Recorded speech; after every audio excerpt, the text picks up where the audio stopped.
Ayatollah Ali खामनाई के निधन की खबर के बाद रामपुर में शिया समुदाय ने गहरा शोक व्यक्त करते हुए शांतिपूर्ण शोक मार्च निकाला। अमेरिका इजराइल की संयुक्त सैन्य कार्रवाई में उनके निधन की सूचना से समुदाय में दुख और चिंता का माहौल व्याप्त हो गया। मौलाना मोहम्मद अहमद नकवी इमाम शिया जामा मस्जिद के नेतृत्व में लगभग 250 से 300 महिला पुरुषों ने शहर की सड़कों पर उतरकर एकजुटता और शांति का संदेश दिया। दोपहर करीब 3 बजे मकबरा जनाब आलिया जामा मस्जिद मोहल्ला गुइया तालाब थानागंज क्षेत्र से मार्च की शुरुआत हुई। जुलूस गुइया तालाब चौराहा कटरा जलालुद्दीन रोड मोती मस्जिद और किला पश्चिमी गेट से होता हुआ लोहिया पार्क किला परिसर तक पहुंचा। मार्च में शामिल लोगों ने काली पट्टियां बांध रखी थी और हाथों में तख्तियां लेकर विश्व शांति, इंसाफ और संयम की अपील कर रहे थे। पूरे मार्ग में प्रशासन की ओर से सुरक्षा के पुख्ता इंतजाम किए गए थे जिससे कार्यक्रम शांतिपूर्वक संपन्न हो सके। करीब 3:30 बजे किला परिसर पहुंचकर समुदाय के प्रतिनिधिमंडल ने नगर मजिस्ट्रेट को ज्ञापन सौंपा। ज्ञापन में अंतर्राष्ट्रीय हालात पर गहरी चिंता व्यक्त की गई और वैश्विक स्तर पर शांति और कूटनीतिक समाधान की आवश्यकता पर जोर दिया गया। वक्ताओं ने कहा कि यह घटना मुस्लिम जगत के लिए अत्यंत पीड़ादायक है और इससे विश्व शांति और अंतर्राष्ट्रीय संतुलन पर गंभीर प्रश्न खड़े हुए हैं। मौलाना मोहम्मद अहमद नकवी ने अपने संबोधन में कहा कि ऐसे कठिन समय में धैर्य, एकजुटता और सूझबूझ की आवश्यकता होती है। उन्होंने लोगों से अपील की वे कानून का पालन करते हुए शांतिपूर्ण तरीके से अपनी भावनाएं व्यक्त करें। उन्होंने कहा कि हिंसा किसी समस्या का समाधान नहीं है और सभी पक्षों को संयम बरतना चाहिए। शोक मार्च के दौरान अमन और इंसाफ के नारे लगाए गए, लेकिन पूरा कार्यक्रम अनुशासित और शांतिपूर्ण रहा। शहर की गंगा जमनी तहजीब की मिसाल पेश करते हुए विभिन्न वर्गों के लोगों ने भी अपनी संवेदनाएं प्रकट की। अंत में कार्यक्रम शांतिपूर्वक समाप्त हुआ और लोग अपने अपने घरों को लौट गए। अस्सलाम वालेकुम। सबसे पहले तो मैं ये कहूँगी कि वो सिर्फ हमारे वालिद नहीं थे, हम पूरे उम्मत मुसलमान के वालिद थे, हमारी पूरे कौम के वालिद थे। वो हमारे लिए एक इंस्पिरेशन थे, एक गाइड थे, हमारे फ्रेंड, फिलोसफर, गाइड, सब कुछ थे वो हमारे लिए। उन्हें जो मारा गया है, उन्हें सिर्फ इसलिए मारा गया है क्योंकि दूसरी हुकूमतों को पता था, अमेरिका को पता था, इसराइल को पता था कि मतलब सिर्फ एक वो अकेले थे, बाकी के 56 मुल्क उनके साथ नहीं थे, वो अकेले थे, लेकिन वो हक के साथ थे। जैसे खैबर में हज़रत अली थे, ऐसे ही वो हक के साथ थे। उन्हें इस चीज़ की परवाह नहीं थी कि कोई मेरे साथ है या नहीं है, उन्हें सिर्फ इस चीज़ की परवाह थी कि मैं हक के साथ हूँ।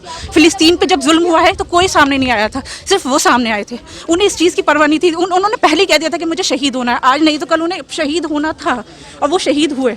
और हमें फ़ख्र है इस चीज़ का कि वो हम उनके मानने वाले, हमारे लीडर वो थे। हमें खुशी है इस चीज़ की। जी, उन्हें पहले से था। उन्होंने अपनी हर स्पीच पे उन्होंने ये वाली बात बोली थी कि आज नहीं तो कल मुझे शहीद कर दिया जाएगा। अगर मैं करबला की तरफ रुख करती हूँ तो इमाम हुसैन भी बिल्कुल तन्हा थे, अकेले थे।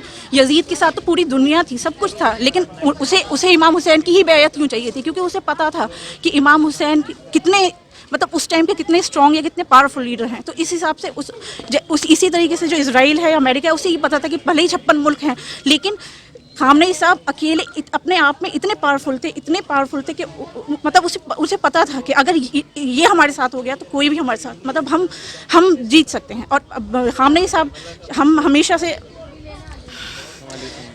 से करबला को मानने वाले हैं, तो और इमाम हुसैन को मानने वाले हैं। तो इमाम हुसैन के मानने वाले कभी भी अपना सर कटाते हैं। और 1400 साल हो गए हैं, कभी मक्का में, कभी 1400 साल हो गए हैं, कभी मदीने में पहले जनाब रसूल खुदा की वफ़ात हुई, शहादत हुई, उसके बाद बीवी फातिमा की शहादत हुई है। कभी मस्जिद कूफा में हज़रत अली को मारा गया है, करबला में, कभी शाम में, हर जगह मारा गया है।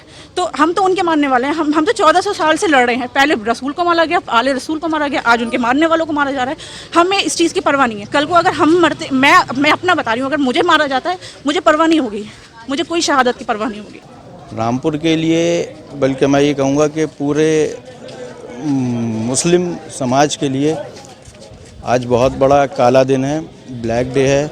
और बहुत अफसोस की बात है कि आज इसराइल और अमेरिका ने हमारे मौज़म रहबर सैयद अली खामनेई साहब को शहीद कर दिया और धोखे से शहीद किया। इसमें कोई इसराइल की या अमेरिका की ये कोई बहादुरी नहीं है, ये कायरता है, ये उनकी कायरता है। ये बुज़दिलाना काम किया है उन्होंने, शर्मनाक काम किया है, जिसके लिए आज हम सब लोग यहाँ इकट्ठा हुए हैं। और मैं तहे दिल से ये कहना चाहूँगा कि हमारे साथ में आज जो भी मुस्लिम लोग हैं चाहे वो अहले तशी हों या अहले सुन्नत भाई हों, हमारे सब लोग माशाल्लाह साथ में रहे। और हम सब लोग ये पैगाम देना चाहते हैं कि ये अमेरिका और इसराइल से किसी भी तरह का हमारा जो देश है हिंदुस्तान, ये किसी तरह का कोई ताल्लुक़ ना रखे और बिल्कुल इस चीज़ को हम लोग पसंद भी नहीं करते हैं। और मैं उम्मीद करता हूं कि कोई भी मुस्लिम इस चीज़ को पसंद नहीं करेगा और हम लोग को हमेशा साथ में रहना होगा, इत्तेहाद से रहना होगा, तभी हम लोग जो हैं अपनी प्यार मोहब्बत आगे दिखा पाएंगे। और दुनिया को मैं यही मैसेज देना चाहता हूं, अपने रामपुर वालों को भी मैसेज देना चाहता हूं कि हक़ के साथ खड़े हुए इमाम ख़ामनई आज शहीद हो गए, हमारे बीच नहीं रहे हैं, लेकिन उनकी यादें हमेशा हमेशा हमारे दिल में रहेंगी। और आज एक ख़ामनई गए हैं, इंशाअल्लाह अल्लाह उन जैसे सैकड़ों ख़ामनई और खड़े करेगा और एक न एक दिन इसराइल और अमेरिका का सर जो है शर्म से झुकेगा और नेस्तो नाबूद होंगे इंशाअल्लाह। इंशाअल्लाह इसराइल और अमेरिका का ख़ात्मा आप लोग अपनी आँखों से देखेंगे और बहुत जल्दी इंशाअल्लाह देखेंगे। आमीन आमीन। इंडिया में जिस तरीके से जो है प्रोडक्ट यूज़ किए जाते हैं, जिस तरह से प्रोडक्ट यूज़ किए, क्या बाइकाट? हम लोग चाहते हैं कि पूरी तरह से उसका बाइकआउट हो और जो हमारा एक दैनिक जीवन में जो यूज़ होने वाली बहुत सी चीज़ें ऐसी हैं जो इसराइल की हैं और हम लोगों को नॉलेज नहीं है, हम उसको यूज़ करते हैं, लेकिन उसके लिए अभी हम लोग को गूगल से या AI से हमें सब पता चल जाएगा। हमें सर्च करके देख लेना चाहिए कि आज कौन सा प्रोडक्ट है, इंडियन है। आप बेहतर ये होगा कि अपना इंडियन प्रोडक्ट यूज़ करिए। इंडिया के प्रोडक्ट्स बहुत अच्छे हैं, इजरायली या अमेरिकी प्रोडक्ट के पीछे जाने की ज़रूरत नहीं है।